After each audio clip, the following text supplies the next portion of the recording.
இன்னைக்கு பிரேக்ஃபாஸ்ட் நல்லா சாஃப்டான இட்லி, வெங்காய சட்னி. மத்தியானம் ஆபீஸ்க்கு கொடுத்து அனுப்புறதுக்கு தயிர் சாதம். இந்த வெயிலுக்கு தயிர் சாதமே போதும்னு சொன்னதுனால தயிர் சாதம் பிசைஞ்சிருக்கேன். இந்த டப்பால கொடுத்து அனுப்புறதுக்கு.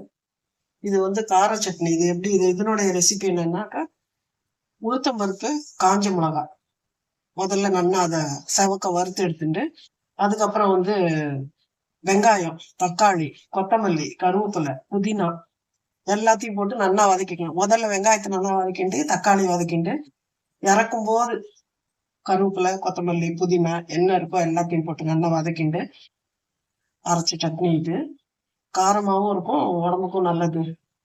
புதினா, கொத்தமல்லி எல்லாம் இருக்கிறதுனால கார சட்னி. மிளகா பொடி as usual வீட்டுல இருக்கு, அதனால அதையும் தொட்டுக்கிறதுக்கு மிளகா பொடி, கார சட்னி. மத்தியானத்துக்கு வந்து தயிர் சாதம்.